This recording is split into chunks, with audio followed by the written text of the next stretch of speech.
ஆண்டுக்கு 13% வீதம் தனி வட்டிக்கு 4 ஆண்டுகளில் கிடைக்கும் மொத்த தொகை ரூபாய் 3080 எனில் அசலை காண்க. ஓகேங்களா?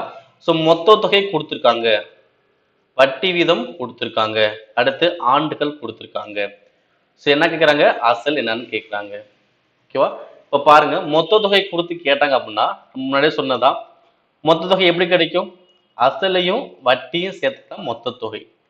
அப்ப அசல் அப்படியே வச்சுப்போம், எஸ்ஐ எப்படி எழுதிப்போம், பிஎன்ஆர் பை 100. ஓகேங்களா? இப்ப அடுத்து என்ன பண்ணுவோம்,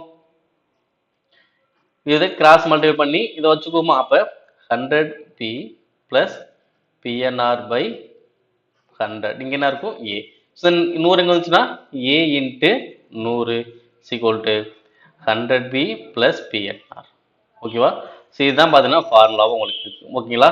இது எப்படி சார் ஈஸியா ஆன்சர் பண்றது, இதுக்கப்புறம் நீங்க நம்பர் அப்ளை பண்ணி ஆன்சர் பண்றதை விட உங்களுக்கு இன்னும் ஈஸியா ஆன்சர் பண்ற பாருங்க. இது வந்து ஃபார்முலா, அவ்வளவுதான். இது தெரிஞ்சு வச்சுக்கோங்க.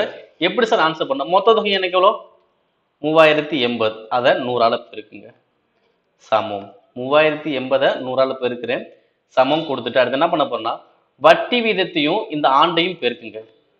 13 அப்படின்னா 13.5, 13.5 இன்ட்டு 4 எவ்வளவு வரும், 54. இதோட என்ன பண்ண, ஒரு 100 கூட்டிக்கோங்க, எவ்வளவு வரும் 154. அப்ப பின்னு வச்சுக்கோங்க. ஓகேவா? இங்க சொல்ற 100b, இங்க ஒரு 54b, அப்ப 154b. அதுதான் டேரக்டா நம்ம சொல்றோம். ஓகேவா? ரெண்டையும் பெருக்கிட்டு 100 கூட்டிக்கணும். Okay, 154b. இப்ப அடிங்க, ஓ 154 இங்க அடிச்சோம்னா 2 154 308 0, இங்க ஒரு 100, அப்ப 2000. அசல் மதிப்பு எனக்கு எவ்வளவு வரும், 2000.